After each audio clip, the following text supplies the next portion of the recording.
Welcome to focus. Konaseema అంటేనే కొబ్బరి చెట్లకు ఫేమస్. పచ్చని పొలాల మధ్య నిటారుగా నిలబడిన కొబ్బరి చెట్లు కోనసీమ అందానికే ప్రత్యేక ఆకర్షణ. అయితే ఇప్పుడు ఆ కొబ్బరి చెట్లు మోడుబారిపోతున్నాయి. కాయలు కాయడం లేదు. దీంతో వేలాది ఎకరాల్లో కొబ్బరి చెట్లు సాగు చేస్తున్న రైతులు తీవ్ర ఇబ్బందులు పడుతున్నారు. కోనసీమ కొబ్బరి చెట్లు మోడుబారడానికి కారణాలేంటి? ఇవాల్టి ఎన్టీవీ గ్రౌండ్ రిపోర్ట్లో చూద్దాం. సముద్రం నీరు పొలాల్లోకి రావడంతో కోనసీమ కొబ్బరి రైతులు తీవ్ర ఇబ్బందులు పడుతున్నారు. కోనసీమ ప్రాంతంలో దాదాపు 1,00,000 ఎకరాల్లో కొబ్బరి సాగుంది. ప్రస్తుతానికి నష్టం 1,000 ఎకరాల్లో ఉన్నప్పటికీ అది అంతకంతకు పెరిగే అవకాశం కనిపిస్తోంది. సముద్ర జలాల ప్రభావంతో 1,000 ఎకరాలు కొబ్బరి తోటలు తుడిచిపెట్టుకుపోయాయి. ఉప్పునీటి తీవ్రత ఇదే విధంగా ఉంటే 30 గ్రామాల వరకు కనుమరుగవుతాయని ఆందోళన చెందుతున్నారు స్థానికులు. సమస్యకు ప్రధాన కారణం 22 కిలోమీటర్లు ప్రవహించే శంకరగుప్తం డ్రైన్. రాజోలు, మామిడి కుదురు, సకినేటిపల్లి, మల్కీపురం మండలాల్లో డ్రైనేజీ వాటర్ శంకరగుప్తం డ్రైన్లోకి చేరుతుంది. కేశవదాసుపాలెం, కరువాక దగ్గర గోదావరి నుంచి నీరు సముద్రంలో కలుస్తాయి.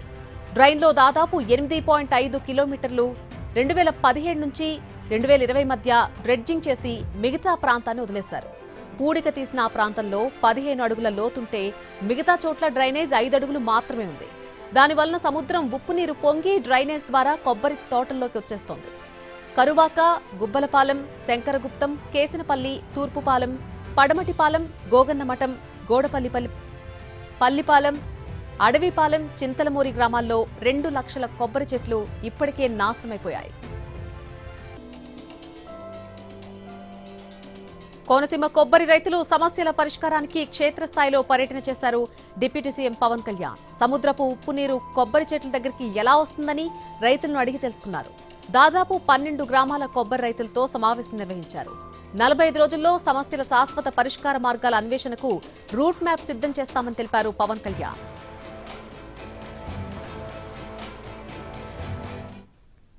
సముద్ర జలాలతో లక్షలాది కొబ్బరి చెట్లు దెబ్బతిన్నాయని డిప్యూటీ సీఎం పవన్ అన్నారు. ఉప్పునీటితో కొబ్బరి చెట్లు చనిపోతున్నా గత ప్రభుత్వం ఇందుకు దృష్టి సారించలేదని ప్రశ్నించారు. కోనసీమ రైతులకు శాశ్వత పరిష్కారం కావాలన్నారు డిప్యూటీ సీఎం. కలెక్టర్ గారితో మాట్లాడుతుండగా బ్యాక్ వాటర్స్ ఇవన్నీ చాలా అన్ఎక్స్ప్లోర్డ్ ఏరియా కోనసీమ అంతా. దీన్ని ఉపాధి పరంగా అందరికీ ఏమేం చేయగలం, మేజర్ ఉపాధి కొబ్బరి తోటలు. ఈ కొబ్బరి తోటలు మీ జీవనోపాధికి దెబ్బగలుగుతున్నప్పుడు ఆల్టర్నేట్ ఏంటని ముందు మాట్లాడుతూ ఉంటే, సో దీనికి ఒక సమగ్రమైన ఒక ప్రణాళిక అయితే కావాలి దీనికి. సో ఏదో నేను పైన వచ్చి 19 కోట్లు 20 కోట్లు ఇవి ఇచ్చేసి, లేదంటే మీరు చెప్పినట్టు జిఎస్టీ కోర్టు వెళ్ళిపోద్ది, సరిపో డబ్బులు మీరు నన్ను సినిమాలు చేయమన్నారు. మరి ఇదే ఆయన గత ముఖ్యమంత్రి అడగలేకపోయారు. ఆయనకి అది ఇంకా వాళ్ళ దగ్గర ఎక్కువగా ఉంటాయి, నా దగ్గర ఉంటాయి అంటే అలా కదా. అంటే ఇవన్నీ ఏంటంటే సరదాగా జేబులోంచి ఇచ్చేవి కాదు, కానీ దీనికి ఒక శాశ్వత పరిష్కారం వెతకాలి. కోనసీమ కొబ్బరి రైతుల సమస్యలేంటి? పచ్చని కొబ్బరి తోటలు ఇందుకు ఎండిపోతున్నాయి. దీనికి సంబంధించి మరిన్ని వివరాలు మా ప్రతినిధి సుధీర్ అందిస్తారు. అన్ని కూడా పూర్తిగా మోడిబారిపోయిన పరిస్థితి. ఎక్కడికక్కడ కోనసీమ అంటేనే ముందుగా గుర్తొచ్చేది కొబ్బరి చెట్లు. ఇతర దేశాల్లో కూడా, ఇతర ప్రాంతాల్లో కూడా కోనసీమ కొబ్బరికి ఆ స్థాయిలో ఫేమస్ ఉంటుంది. కానీ ఇప్పుడు కోనసీమ కొబ్బరి రైతులు కష్టాలు ఎదుర్కొంటున్నారు, పూర్తిగా కుంగిపోయారు. ఎక్కడికక్కడ సముద్రం వాటర్ పొలాల్లోకి వచ్చేయడం, అదేవిధంగా కొబ్బరి తోటల్లోకి వచ్చేయడంతో ఎక్కడికక్కడ పొలాలన్నీ కూడా నాశనం అయిపోయిన పరిస్థితి. అంటే ఈ చెట్లన్నీ కూడా మోడిబారిపోయిన పరిస్థితి. ఎక్కడ కూడా ఆకులు కూడా కనిపించేది కొన్ని చోట్ల. దాదాపు ఈ దశాబ్ద కాలంగా కూడా ఈ సమస్య ఎదుర్కొంటున్నాము. ఈ డ్రైనేజ్ సంబంధించి ఏదైతే శంకరగుప్తం సంబంధించిన ఈ డ్రైన్ నుంచి పూర్తిగా బ్యాక్ వాటర్, సముద్రం నుంచి ఉప్పు నీరు ఇక్కడ పొలాల్లోకి వచ్చేయడంతో తాము తీవ్ర ఇబ్బందులు ఎదుర్కొంటున్నామని రైతులు చెప్తున్నారు. అసలు ఏంటండి మీకు వచ్చిన సమస్య ఏంటి? ఇప్పుడే ఎందుకు వచ్చింది? గత 80-100 సంవత్సరాల నుంచి మా పూర్వీకులు ఇక్కడే కొబ్బరి తోటల మీద ఆధారపడి జీవనాధారం బతికించేవారు. కానీ ఆ పరిస్థితి ఈవేళ 2018-19లో మాకు ఇక్కడ కేసినపల్లి టు కరవాక వరకు డ్రిడ్జింగ్ చేశారు. డ్రిడ్జింగ్ చేసిన తర్వాత ఆటోమేటిక్గా వాటరు పాటుపోట్లకి, అమావాస్యకి, పౌర్ణమికి నీరు రావడంతో ఆ నీరు పొలాల్లోకి వచ్చి స్టాగ్నెట్ ఉండిపోయి తోటలన్నీ చచ్చిపోయే పరిస్థితి ఉంది. ఈవేళ రైతులందరూ కూడా కొబ్బరి మీద ఆధారపడి బతికే జీవనాధారం సాగించే పరిస్థితి నుంచి ఈవేళ తోచని స్థితిలో మేమందరం రైతులందరం ఉండవలసిన పరిస్థితి ఉంది. దీన్ని నిర్మూలన కోసం గత 5 సంవత్సరాలు కూడా గత పాలనలో మేము అనేక సార్లు యుద్ధాలు చేసాం, ధర్నాలు చేసాం. కలెక్టర్ ఆఫీస్ దగ్గర 5 సార్లు ధర్నాలు చేసాం. డ్రిడ్జింగ్ అంటే ఏంటి? పూడిక తీశారు. డ్రెడ్జింగ్ మీన్స్ పూడికి తీశారు. పూడికి తీయడం వల్ల తీసిన వెంటనే వాళ్ళు ఏం చేయాలంటే ఎడాపేడ ఏటుకట్లు వేయాలి.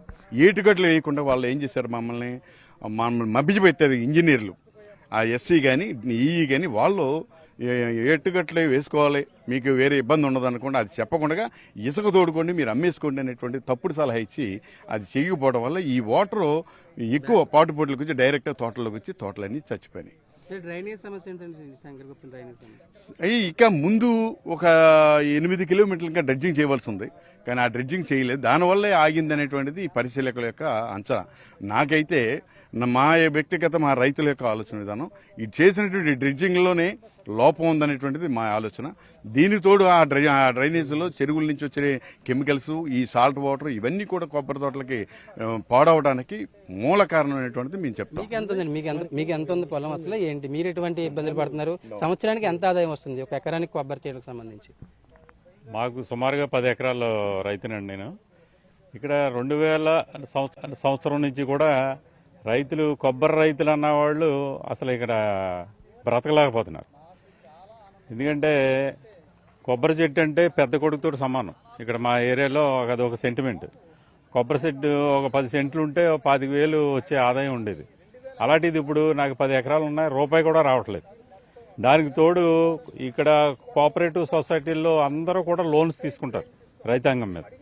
ఆ లోన్స్ కట్టవలసిన బాధ ఓ పక్కనే, ఓ పక్కన ఈ కొబ్బరి రైతులు వ్యవసాయం అంతా పోయిందని ఓ బాధ ఒకటి. ఇది చాలా విచిత్రమైనది. మన కొన్ని సినిమాల్లో చూపిస్తారు ఊర్లు ఖాళీ చేసి వెళ్ళిపోతున్నారు. అలాగే ఈ కేసినపల్లి ఊరిని ఖాళీ చేసి చుట్టుపక్కల 12 గ్రామాల్లోని ఖాళీ చేసి ఇటు సిటీస్ వైపు వెళ్ళిపోయి అక్కడ కూలీ నాలీ చేసి బతుకుతున్న ఫ్యామిలీలు చాలా ఉన్నాయి ఇక్కడ రైతులు. ఎంత గ్రామానికి సంబంధించి ఎంతమంది రైతులకి ఎఫెక్ట్ ఉంటుంది, ఎన్ని ఎకరాలు ఉంటుందండి? మా నాన్నగారు రైతు అండి. మా నాన్నగారు రైతు ఈ కొబ్బరి తోటలు అన్ని లేపడం వల్ల నేను ఉద్యోగం చేసుకోవాల్సి వస్తుంది.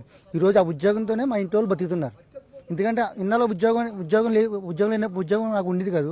అప్పుడు మా నాన్నగారు వ్యవసాయం చేసేవారు, ఆ డబ్బులతో నన్ను బతికించేవారు. కానీ ఈరోజు మా ఇంటికి నేనే గతి. ఎలాగంటే ఉద్యోగం చేసుకున్నాను, ఎక్కడ అది కూడా వైజాగ్లో ఫార్మా కంపెనీ చిన్న ఉద్యోగం చేసుకున్నాను. కొబ్బరి చెట్లు చూస్తారు కదా మీరు ఎలా ఉన్నాయో, మొత్తం నాశనం అయిపోయింది.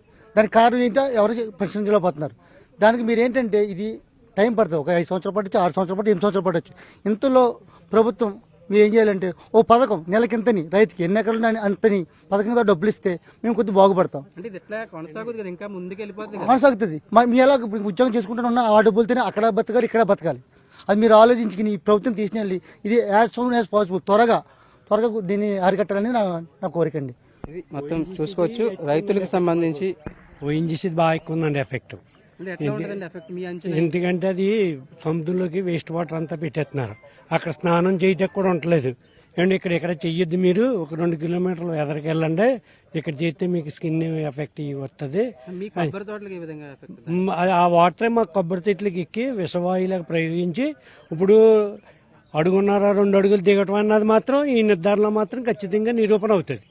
ఇప్పుడు చెప్పారు కదా పవన్ కళ్యాణ్ గారు, చెప్పింది మాత్రం 100% ఓఎన్జీసీ వల్లే వస్తుంది. ఇప్పుడు మాకు నగరం ఉందండి, అక్కడ 22 మందిని పట్టును పెట్టుకుంది. అక్కడ వాళ్ళు అబ్జెక్షన్ పెట్టడంలో ఇక్కడ మా ఊరు ఇప్పుడు 50 ఉన్నారు ఇక్కడ జనాన్ని చంపడానికి, అంతకు మించి ఇంకేమీ లేదు. ఇది మొత్తానికైతే కోనసీమ కొబ్బరి రైతుల కష్టాలు పూర్తిగా సముద్రం వాటర్తో కూడా ఎక్కడికక్కడ నాశనం అయిపోతున్న పరిస్థితి. మొత్తం పొలాలన్నీ కూడా అంతకంతకు ప్రస్తుతానికి 100 ఎకరాల్లో నాశనం అయిపోతుంటే అది 1000 ఎకరాలు. అదేవిధంగా మొత్తం కోనసీమని ఇదే విధంగా ఉంటే కనుక ఖచ్చితంగా కొబ్బరి అనేది గతం అనేది ఉంటుందని రైతులు చెప్తున్న పరిస్థితి. గతంలో కోనసీమ నుంచి వారానికి 2 లక్షల కొబ్బరికాయలు ఎగుమతి చేస్తే ఇప్పుడు 1,00,000 కూడా దిగుమతి రావడం లేదు. ఉప్పు నీరు వల్ల మొదట చెట్ల ఆకులు పసుపు రంగులోకి మారి నాశనమవుతున్నాయని చెబుతున్నారు శాస్త్రవేత్తలు.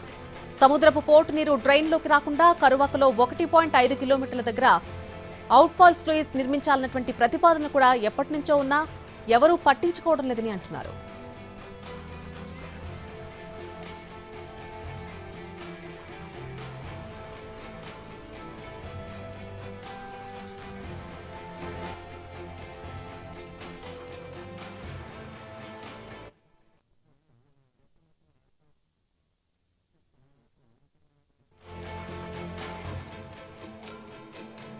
చెట్లు రోజు రోజుకి చనిపోవడం వల్ల పూర్తిగా దాని మీద ఆదాయం తగ్గిపోయింది.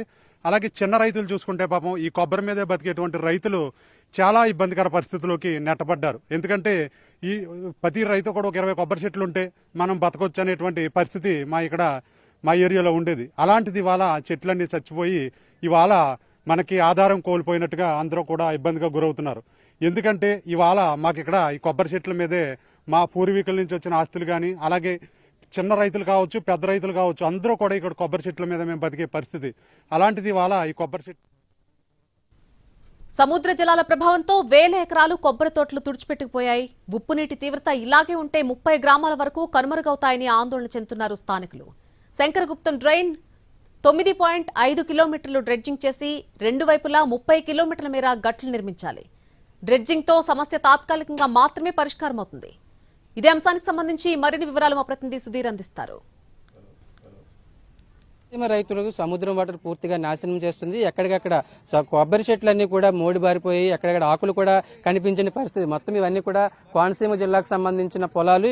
వీటి చూసుకున్నట్లయితే కొన్ని దాదాపు 90% చెట్లన్నీ కూడా ఇలా మోడి బారిపోయిన పరిస్థితి. ఎందుకు పనికిరాదు. దీనికి సంబంధించి దీని మీద ఆధారపడి రైతులు చాలా లక్షల్లో సంపాదిస్తారు. దాదాపు అందరికీ కూడా ఎవరి స్థాయిలో వాళ్ళు ఎకరం నుంచి 2 ఎకరాలు 10 ఎకరాలు ఇలా లక్షల్లో సంబంధించి సంపాదిస్తూ ఉంటారు. కానీ ఈ సముద్రంకి సంబంధించిన ఉప్పు నీరు తగిలి ఎక్కడికక్కడ ఈ మొదలకు తగిలి పూర్తిగా చెట్లన్నీ కూడా చనిపోతున్న పరిస్థితి. దాదాపు దీనికి సంబంధించి దీని మీద స్టడీ చేసిన అధికారులు ఉన్నారు, అదేవిధంగా స్థానిక రైతులు ఉన్నారు. అసలు మీరు ఏంటి మీరు ఏ విధంగా స్టడీ చేశారు, ఏంటి సమస్యకు కారణం ఏంటి? నమస్తే అండి, నా పేరు డాక్టర్ నాగరాజ్ యాదవ్. నేను ఈ ప్రాంతవాసిని, గొల్లపాలెం గ్రామం అండి. మాకు కూడా కొబ్బరి తోటలు ఉన్నాయి. అయితే ఒకటి మా అమ్మమ్మ గారు ఊరు, మా బంధువులు, మేమందరూ స్థిర నివాసులు అనమాట. అయితే ఒక 50 సంవత్సరాల క్రితం చూసినట్టయితే ఇక్కడ కొబ్బరి ఒకటే కాదండి, కొబ్బరితో పాటు వరి ఉండేది, తర్వాత జీడి మామిడి ఉండేది, మామిడి ఉండేది. ఇదే మీరు చూస్తున్న ప్రాంతంలోనండి పొద్దుతిరుగుడు, వేరుశెనగ కూడా పండించేవారు అనమాట అండి. చూస్తా ఒక 40 సంవత్సరాల క్రితం ఏర్పడింది ఏంటంటే ఓఎన్జీసీ ఇక్కడ డ్రిల్లింగ్ చేయడం వల్ల చూస్తున్న మా కళ్ళలో ఎదురుకుండానే కనపడుతుందండి. కాలువకి భూమికి తేడా కనపడుతుంది, రెండు ఈక్వల్ అయిపోయినాయి. ఇప్పుడు మీరు చూస్తున్నది ఏంటంటే ఈ చాలా వరకు పోయింది. దీనికి 3 రకాలుగా అంటే నేను ఒక డాక్టరేట్గా నేను చెప్పేది ఏంటంటే 3 సందర్భాల్లో ఇది జరిగింది. మొదటిసారి ఏమో ఓఎన్జీసీ వల్ల ఎఫెక్ట్ అయింది. రెండవది 1994లోని మా ఏరియాలో ఎక్కువ ఉప్పు నీటి రొయ్యలు చెరువులు తవ్వడం మొదలుపెట్టారు. అదే సందర్భంలో ఏంటంటే పంట పొలాలను కూడా ఈ రొయ్యల సాగుకు ఉపయోగించి మొత్తం ఉన్న గట్లన్నింటినీ తీసేసి మేజర్ డ్రైన్లు, మైన్ డ్రైన్లో ఉన్నటువంటి గట్లను కూడా ఎన్క్రోచ్మెంట్ అంటే ఆక్రమణ చేసేసారండి. ఆక్రమణ చేసి విపరీతమైన పొల్యూషన్ అన్నమాట. ఉప్పు నీటికి ఎక్కడ అనుకూలంగా ఉందో డ్రైన్ దగ్గర ఉన్నటువంటి విపరీతమైన పొల్యూషన్ అండి. ఒకప్పుడు అయితే కనుక మా ఏరియాలో మీకు నమ్మినా నమ్మకపోయినా ఎవరైనా అనారోగ్యం వచ్చినట్టయితే సముద్రపు గాలి వచ్చేటప్పటికి ఆకలి పుడుతుంది, అనారోగ్యం అనుకునేవారు. వేళ ఏమైందంటే చర్మ వ్యాధులు, రకరకాల వ్యాధులతో సముద్రం వాటర్ డైరెక్ట్ గా డ్రైనేజ్ ద్వారా పొలాల్లోకి వచ్చేస్తుంది, అంతే పొలాల్లోకి వస్తుందండి. తర్వాత ఇంకో మూడోది ఏంటంటే సముద్ర తీర ప్రాంతంలోని న్యాచురల్ గాను ఇసుక దెబ్బలు అయి ఉండేవి అనమాట. సముద్రపు నీరు వచ్చేది కాదు ఎప్పుడు కూడా. అలాంటిది ఇసుక విపరీతంగా ఇసుకని విపరీతంగా తరలించడం జరిగిందండి. ఇసుకని విపరీతంగా తరలించడం వల్ల ఈ అటువైపు నుంచి సముద్రం వైపు నుంచి పోటుపాట్లకి సముద్ర తీర ప్రాంతంలో ఉన్నటువంటి SCCCF సొసైటీ అంతా కూడా పోయిందండి. దిగుబడి తగ్గిపోయింది.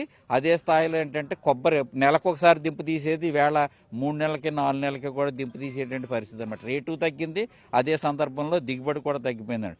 భవిష్యత్తులో కనుక ఇదే కనుక కొనసాగితే కనుక ఇప్పుడు ఉన్నటువంటి రైతులంతా వ్యవసాయం మీద మక్కువ చనిపోతుంది, భూమి చచ్చిపోతుంది, ఊరు కూడా ఉండదు. ఎందుకు ఇంకొక మాట చెప్తాను, ఈ ప్రాంతంలో ఉన్నటువంటి మోతుబరి రైతులు ఎవరైతే ఉన్నారో వాళ్ళందరినీ కూడా ప్రతి ఇంట్లోని కూడా 4-5 ఉపాధి కల్పించేవారు ఇంట్లో పనిచేసేదానికి.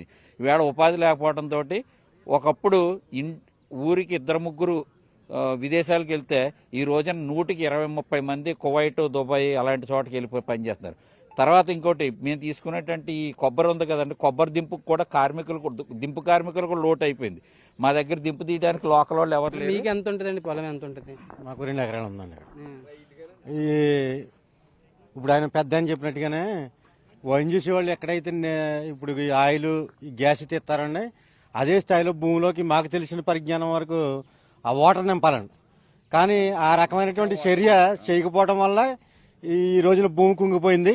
అదేవిధంగా ఇక్కడ ఈ ప్రాంతంలో ఆయిల్, గ్యాస్ ఎక్కువ ఉందనేటటువంటి ఆకాంక్షతోటి ఈ ఓఎన్జీసీ వారు ఏం చేస్తారంటే తరచుగా మా గ్రామాల్లో సిస్ఫిక్ సర్వే పేరుతోటి ఈ బాంబింగ్ చేయటం, ఏదో 1000 రూపాయలు 2000 రూపాయలు రైతుకి ఇచ్చి రైతు ఆశపడితే ఈ సిస్మిక్ సర్వే తరచుగా చేయడం వల్ల కూడా మాకు నష్టం జరిగిందండి.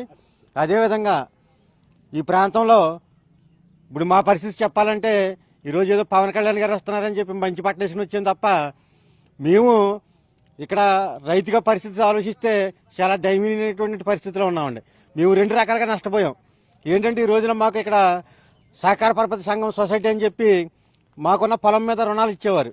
కానీ ఈ రోజున వాళ్ళు ఏమైందంటే ఇక్కడ చెట్లు చచ్చిపోయినాయి కాబట్టి రుణాలు ఇవ్వడం లేదు. కొత్త రుణాలు పాత రుణాలు కూడా కట్టమని చెప్పి మా ఇంటికి వచ్చి ఒత్తిడి చేస్తారు. మీరేం స్టడీ చేశారండి? ఏంటి ఇది సమస్యకు పరిష్కారం ఏంటి? ఇప్పుడు సమస్యలు చెప్పారు వాళ్ళు, ఈ పరిష్కారం ఏంటి అంటారు మీరు? ఈ సమస్యకు పరిష్కారం అండి, ఇప్పుడు వెంటనే మనకి ఈ కొబ్బరి చెట్లు రిమూవ్ చేసి కొత్త మొక్క వేసుకోవాలంటే మొదటగా ఏటుగొట్టు వేయాలి సార్.